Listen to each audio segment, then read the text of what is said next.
¿Qué tal? ¿Cómo están? Como siempre es un placer acompañarles y bienvenidos a un nuevo capítulo de Guía tu Cuerpo. Hoy hablaremos de los llamados movimientos antivacuna, cuáles son sus argumentos y cuáles son los riesgos de no suministrar a la población ciertas vacunas contra enfermedades. Antes de entrar en materia, iniciemos un repaso por las efemérides que están vinculadas a la salud de esta misma semana. Así comenzamos.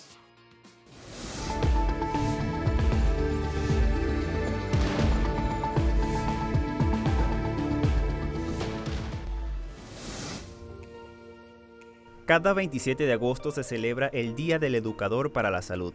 Esta conmemoración inició durante la primera edición de las Jornadas de Educación para la Salud, celebrada en agosto de 1982 en Santiago del Estero, Argentina, realizado en honor al natalicio del Dr. Saúl Mateo Bioca, quien en su trayectoria aportó valiosos documentos académicos respecto a la medicina y la salud pública.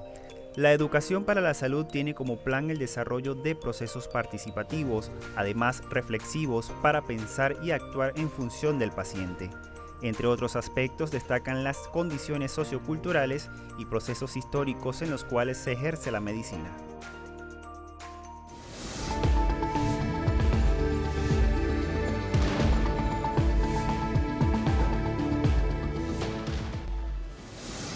A continuación vamos a revisar las noticias más importantes de esta semana en prevención, cuidados y avances en materia de salud.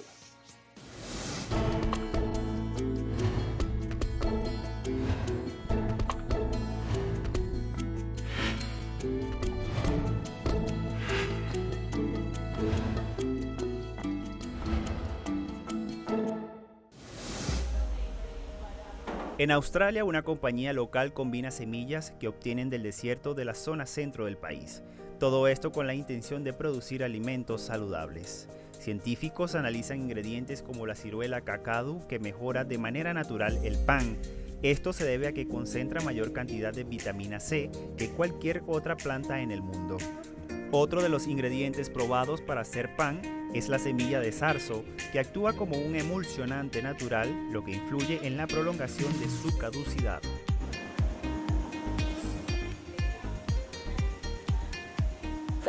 Así que eso fue parte de lo que revelamos a través de la investigación.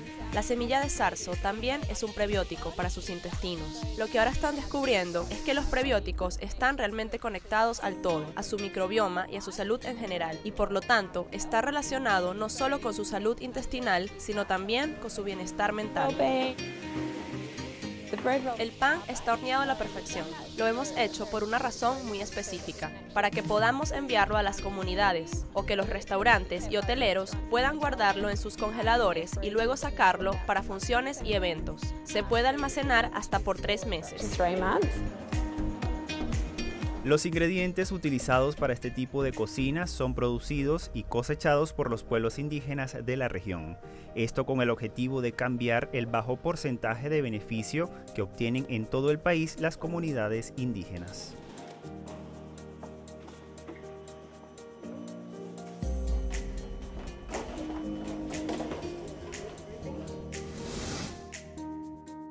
Ahora hablamos de la migraña, conocida como cefalia persistente. Esta condición es causada por la activación de un mecanismo encefálico que conduce a la liberación de sustancias inflamatorias y causantes de dolor alrededor de los nervios y vasos sanguíneos de la cabeza. La hemicrania se enfoca a un lado de la cabeza o en ocasiones en ambos lados. Puede ir acompañada de otros síntomas como afectaciones visuales, gastrointestinales o neurológicos que producen náuseas, vómitos, dolor en la vista y sensibilidad a los ruidos y olores. Aunque esta enfermedad cerebral puede aparecer a cualquier edad, la mayoría de los casos se encuentran en una etapa comprendida entre los 10 y 30 años. La migraña no tiene cura, pero existen métodos para su prevención como cumplir con el ciclo de sueño, evitar exponerte excesivamente al sol o consumir alcohol.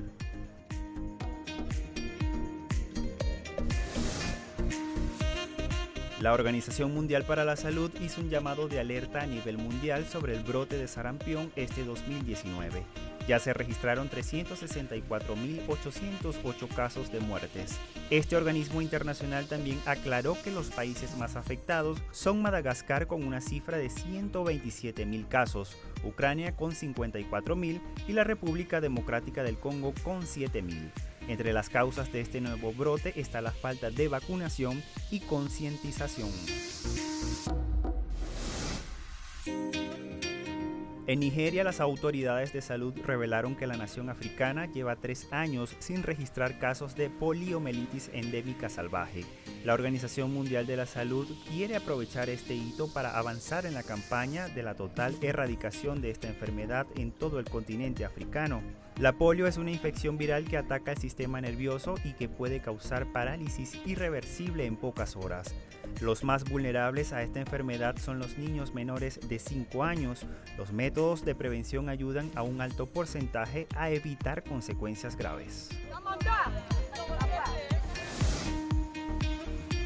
En Bolivia, la Cámara de Diputados aprobó una ley de tratamiento gratuito contra el cáncer. Fue votada de manera unánime y permitirá mejorar la calidad de vida de los pacientes oncológicos. La nueva legislación cuenta con 16 artículos y ahora está en manos del Senado para su total aprobación y divulgación. Bolivia registra 19.300 personas diagnosticadas con cáncer, 67% mujeres y 33% hombres. Los tipos de cáncer más frecuentes en ese país son el de cuello uterino, de mama y próstata.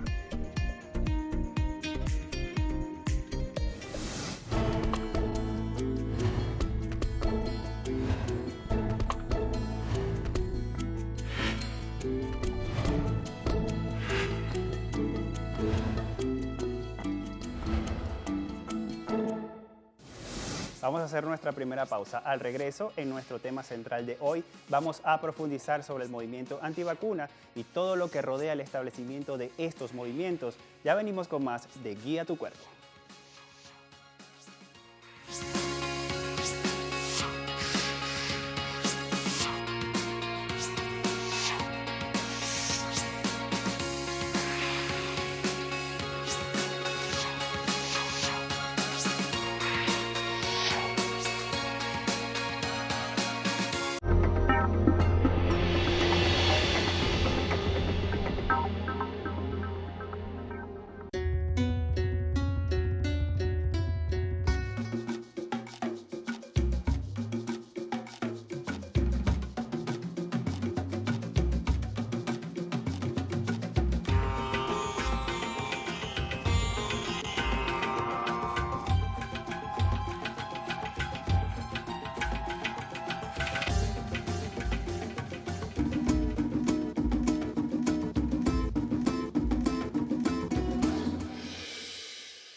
Acompañamos a los pueblos que resisten en cada una de sus luchas. Somos esa ventana que se abre para visibilizarlos entre fronteras.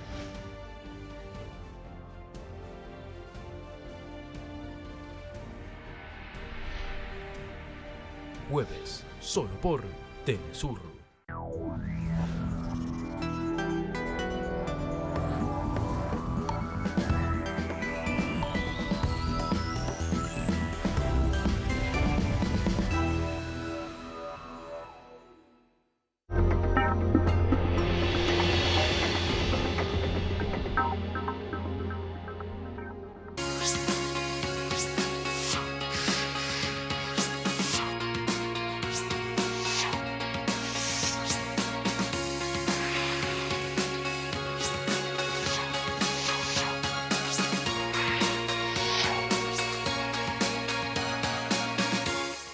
¿Usted quiere saber cuáles son los argumentos de los movimientos antivacuna, las causas de su conformación y las consecuencias que podría traer? Hoy vamos a profundizar este polémico tema. Veamos a continuación. Aunque la medicina occidental tenga a la vacunación como uno de los grandes logros en salud pública, durante el siglo XIX y XX los movimientos contra las vacunas comenzaron a surgir a medida que crecía el número de jornadas masivas de vacunación.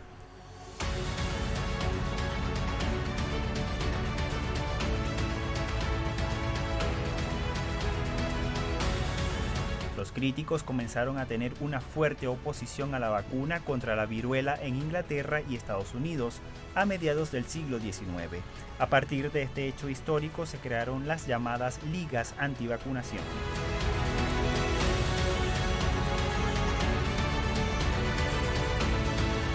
Los casos más recientes de los movimientos antivacunación tienen que ver con la producción y distribución de la vacuna contra la difteria, el tétano, la tosferina, el sarampión, las paperas y la rubiola.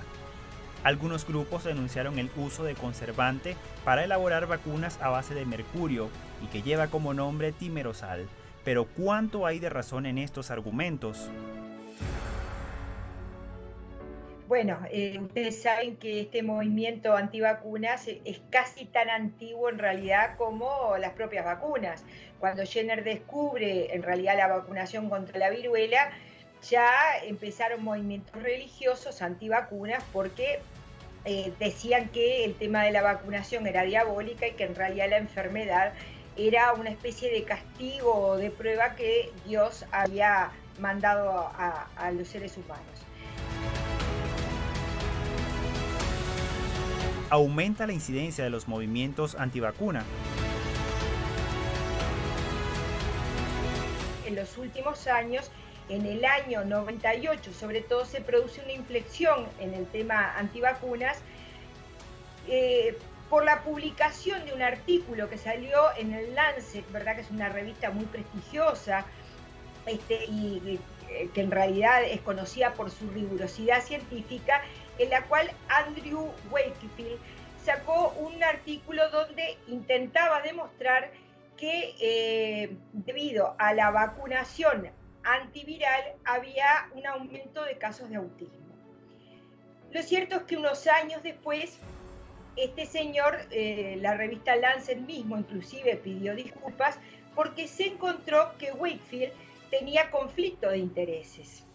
Lo cierto es que este hombre Wakefield en este momento está ligado muchísimo a Donald Trump. Donald Trump es un militante justamente del movimiento antivacunas. Y ustedes saben que hizo una campaña muy importante contra Hillary Clinton, donde los tweets que sacaba Trump tenían que ver justamente con esto, con decir que niños sanos eran sometidos a vacunaciones y después aparecía el autismo. El comienzo del movimiento antivacuna tuvo en 1800 también visos religiosos que colocaban al proceso y métodos aplicados para vacunar como una práctica fuera de todo parámetro humano. A esta postura se le sumaron planteamientos políticos e inclusive científicos. Para la época, padres, grupos religiosos e investigadores temían a la vacuna por razones que van desde el hecho de no ser cristiana hasta la desconfianza de parte de la comunidad científica por los efectos que podría provocar. La tensión entre estos grupos aumentó cuando los estados declararon que las vacunas debían ser obligatorias. Bueno, sí, ustedes saben que se han hecho varias pruebas científicas, así como por el contrario, ¿verdad? Por ejemplo, en lo que es el estudio que había hecho Wakefield, donde asociaba la vacuna, la triple viral, con el autismo, posteriormente se hicieron estudios que prueban exactamente que no hay relación. Inclusive en algún momento se planteó que tenía que ver con los excipientes de la vacuna y que algunos de ellos tuvieran mercurio. Lo cierto es que se quitó el mercurio de esas vacunas por un principio de precaución, pero no se logró justamente demostrar que hubiera una causalidad. Con el establecimiento de grandes emporios empresariales que manejan tanto la producción como distribución de medicamentos, la industria de la medicina hoy supera tanto a la industria militar como a la de telecomunicaciones en ganancias anuales. Esto a su vez genera una desconfianza enorme respecto a la fiabilidad de los verdaderos intereses de estas empresas.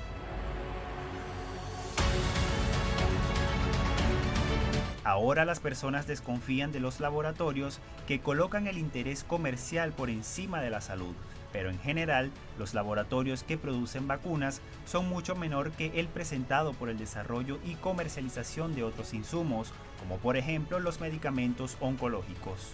Otra realidad es que las vacunas aportan mucho más beneficios que los riesgos que implican.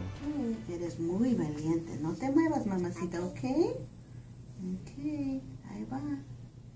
Ok, no te muevas, ya casi, ya casi. Muy bien. ¿Ves? Ya. No duele, ¿ves?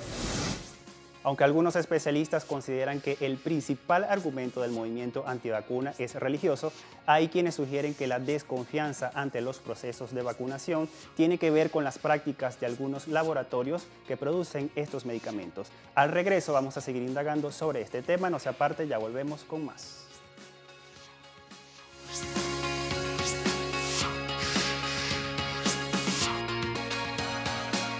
La desconfianza por parte de algunos para no vacunarse puede ser vista como rechazo a los métodos a la hora de producir medicamentos por parte de laboratorios que funcionan y ven a la salud como un negocio. ¿Es este el principal argumento? Vamos a ver de qué se trata.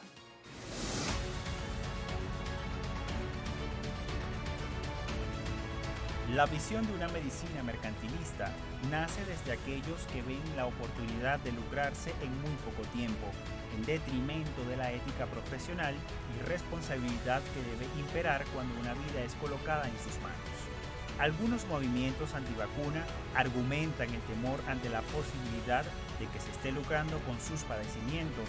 ¿Es realmente así? Eso depende de quién la ejerza, por supuesto. A ver, no lo fue ni para el Che Guevara, ni considero que lo sea para mí, ni considero que él para los médicos cubanos, ni muchos médicos que hay en todo el mundo que realmente ejercemos la profesión con compromiso. Es cierto que existe todavía algún grupo y esto en realidad es un efecto del capitalismo, que en realidad antepone, como le decía yo, y como lo hacen buena parte de estos laboratorios, lo que es los ingresos a consagrar el derecho a la salud. Pero yo creo que en general hay un grupo interesante de profesionales de la salud, no solamente de médicos, que creo que trabajan en otras condiciones y con mucho compromiso, especialmente en el primer nivel de atención. Del otro lado de la investigación, numerosos profesionales ejercen la medicina bajo una ética humanista y siguen investigando cada día para el mejoramiento de los tratamientos de distintas enfermedades, incluidos aquellos que necesiten procesos de vacunación. Los argumentos de quienes requieren tratamientos preventivos tienen que ver con el peligro de una enfermedad contagiosa que pueda propagarse afectando a miles.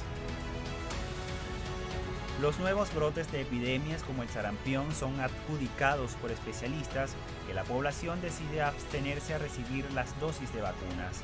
Se le suma la evolución de este tipo de virus que en algunos casos superan el verdadero efecto de las vacunas.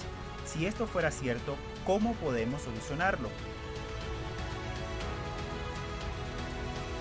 Bueno, eso depende un poco las grandes epidemias, a qué epidemia nos estemos refiriendo, ¿verdad?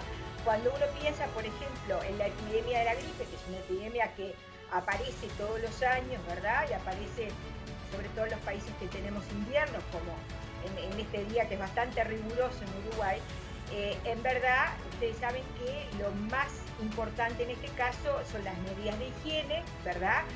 Que tienen que ver con el lavado frecuente de manos, con la ventilación de los ambientes, con el aislamiento hasta cierto punto del paciente que presenta síntomas y por supuesto la vacunación antigripal. Las enfermedades tropicales tienen otra connotación. En los últimos años, además de lo que es el dengue, se agregó la Zika y el chikungunya, que realmente en Brasil generó estragos. Pero bueno, aparecieron también como enfermedades emergentes. Se hizo en su momento lo que se sabía hasta el momento. Creo que hay que estudiar mucho más, que hay que incrementar las investigaciones en ese sentido y para eso es necesario que los países justamente de América Latina trabajemos juntos.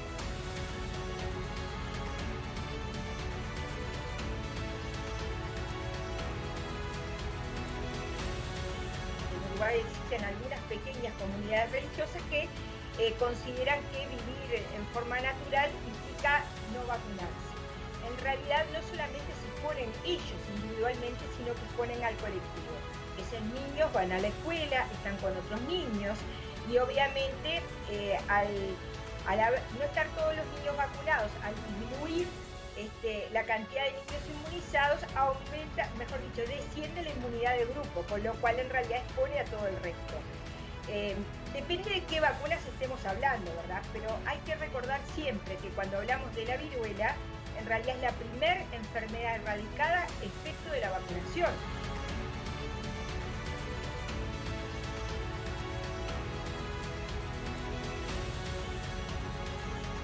La poliomielitis prácticamente estaba erradicada hasta que en Nigeria también hubo un grupo, en general religioso, que consideró que la vacuna no debía ser obligatoria y empezó a haber focos de poliomielitis en Nigeria y al norte de Nigeria y en buena parte de los países limítrofes. Hoy prácticamente la polio está erradicada, pero existen muchas otras enfermedades. Una cosa bien interesante, que hablábamos de la vacunación antigripal, es que en realidad lo que sí está estudiado, que las embarazadas que en el primer trimestre padecen gripe o padecen sarampión o rubiola, están más expuestas a que sus niños tengan esquizofrenia. Sin embargo, está la desconfianza que la gente tiene a raíz de todas estas cosas, que las embarazadas no se vacunan.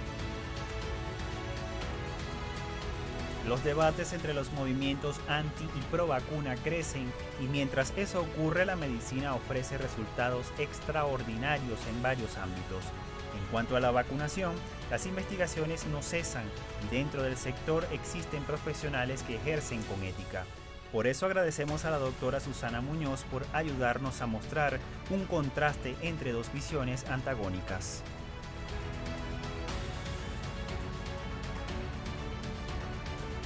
Así llegamos al final de este capítulo de Guía tu Cuerpo. Le recordamos seguirnos en Twitter como @guiatucuerpo1, @EdsonTelesur. También visite nuestro canal de YouTube y escríbanos a nuestro correo electrónico. Como siempre, gracias por su compañía. Hasta la próxima. Chao.